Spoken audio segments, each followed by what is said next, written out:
Góðan daginn, Ólífinni, Lilja hérna. Það er mánudagur og við erum í magnaður mánuður, það er 4. nóvember. Ég ætlaði bara að segja ykkur að það verður spurning í lok þessa fyrirlesturs eða þessa innlegs og í innlegginu mínu á föstudaginn þá voru kannski ekki allir sem hlustuðu til enda og hlustuðu á spurninguna en spurningin sem að ég spurði þá var hvaðan kemur sagan þífsolíuna og það voru nokkur góð svör sem komu þetta og sérstaklega eitt frá henni Þóru Sigríði, mjög flott svar og þeir staðreyndirnar eru þetta gömul saga frá 14. öld og það var svartidauði sem geisaði og það voru menn sem að það er mjög mikilvægt að kunna þessa sögu, sérstaklega að kenna Young Living af því að það er gaman að grípa til hennar, sögur eru alltaf áhugaverðar en það voru sem sagt menn sem að Gary Young stúderaði þessar sögur og það voru menn sem að fóru og ruplandi og rænandi voru að ræna af líkum í Frakklandi þegar plágan geisaði og þeir vörðu sig með kryddum. Þeir vörðu sig með kryddum og urðu ekki veikir og konungurinn lét færa þessa menn til sín og segja sér hvað þeir voru að nota, hvernig þeir fóru að þessu og þeir fengu ekki, þeir sluppu ekki við refsingu, þeir sluppu við að vera brenndir á báli lifandi og voru hengdir í staðinn. Það var nú mildin að dóminum sem að þeir fengu greiðin. En sem sagt, jurtirnar sem þeir voru að nota voru, það kom í ljós þegar Gary var að rannsaka þessar sögur að það voru 4 jurtir sem að voru í langflestum sögunum talað og það er kanill og negull, sítróna og rósmarín. Það var nefnilega ekki eukalyptus.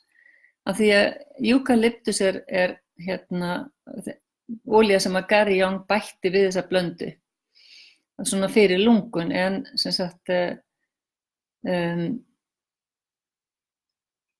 hvað ætla ég að segja já, þetta voru yfirleitt bara jurtir þetta voru jurtir í gamla daga vegna þess að þeir voru ekki farnir að gera olíur en Gary Young sem var svona hrifinn af olíum gagntekinn af olíum, hann hugsaði finnst að jurtirnar gátu verið svona öflugar þá hljóta kjarnaolíur eða sem sagt blanda úr olíum að vera ennþá sterkari og eins og Þóra kemur fram þá eru rannsóknir inn á netinu og þið getið fundið rannsóknir þessar þessa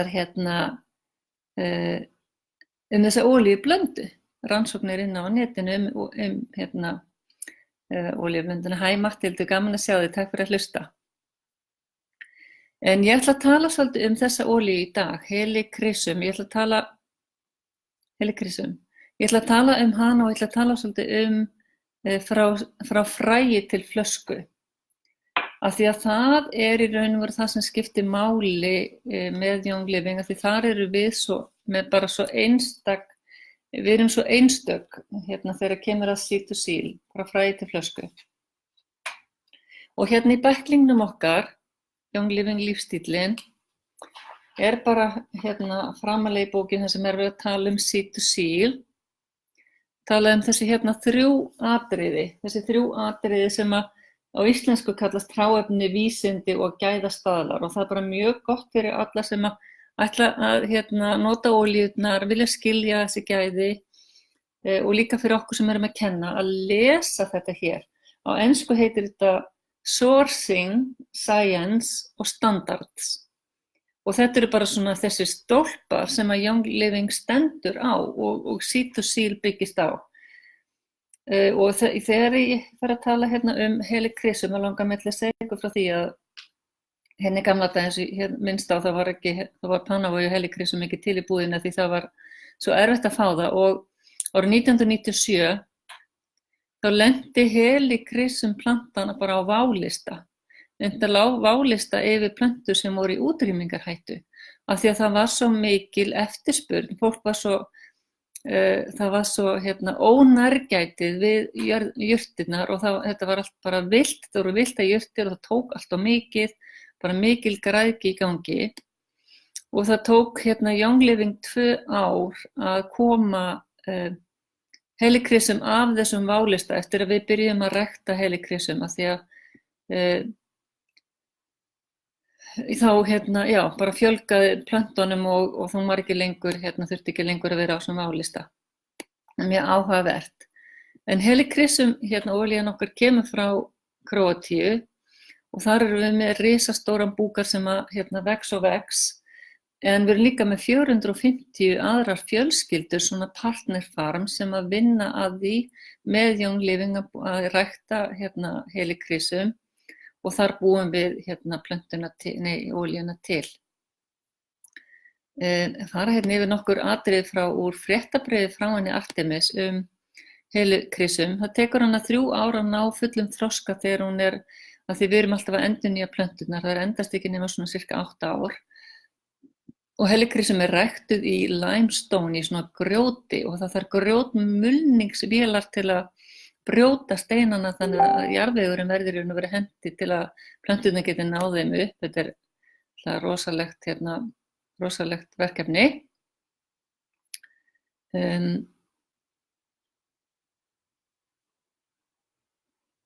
Já, það er afföll af jurtinni vegna þess að það eru einhverjir ormar sem að vilja borða hana, þannig að alltaf 8-10% eru afföll af jurtinni. Mest af olíunni er í blöðunum, ekki í blómunum eins og til dæmis í lavender. Og ég sá það í húsdýragarðinum og þar helikrisum sýndist mér kölluð Tyrkjagull og hún kemur náttúrulega frá Tyrklandi líka frá þessum Balkanskaganum. Þannig að mér finnst það rosalega fallegt nafn, kalla hana bara Tyrkjagull.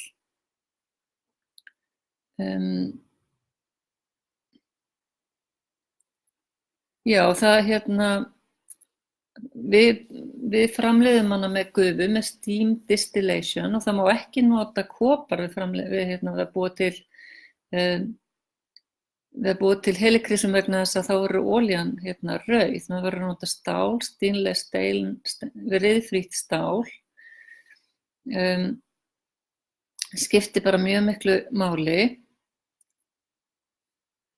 Hvað var að meira? Já, svona, En helikrisum er þetta bara frábær olía fyrir allt stoðkerfið. Hún er í Panaway því hún er endurnýjandi. Þess vegna er hún mjög góð á bara, já, svona hnjask á liðamótum, taugar sem að hafa laskast.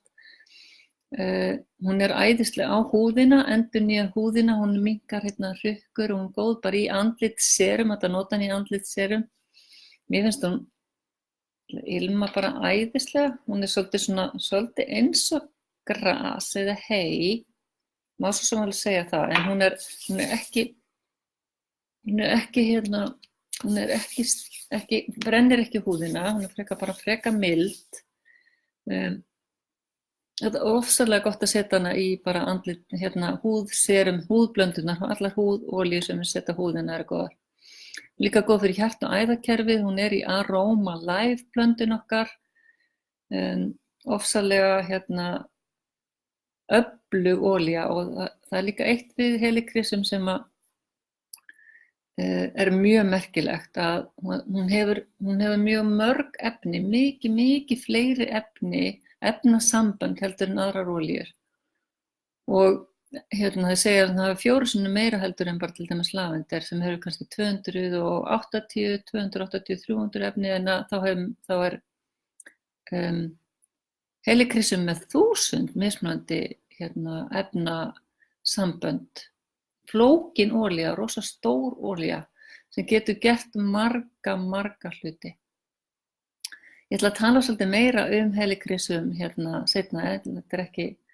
ég er ekki búin að klára hana, en spurningi mín í dag, það er bara 10 mínútna innlegg, hvaða búgarðar, þið getið farið inn á Young Living vefsíðuna undir Farms, hvað heitir það? Hvað heitir það á síðunni? Það heitir Global Farms, bara inn í New to Essential Oils, þannig efst og svo bara Farms og Global Farms. Og þar getið fundið allar heimsálfurnar, Ameríka,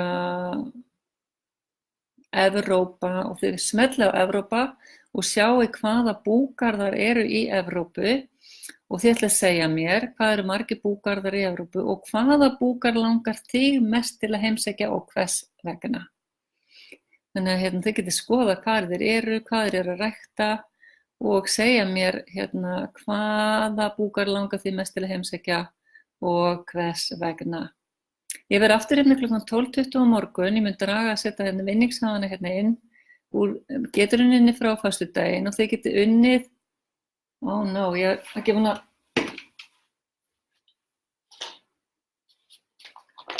sjáðu, hérna er sko krukkan með öllu dótinu í sem verður í vinningana, það eru alls konar olíu sem eru bæði mjög dýrmætar og svona alls konar dótar í ofan í. Þannig að í dag sem verður að vera eitthvað sko sem að tengist þessu hefikrisundæmi. Ég ætla að finna juniper olían sem er líka framleidd í Króatíu. Juniper. En þetta verður ekki lengur dag. Ilmandi kveðja, hafa það gott.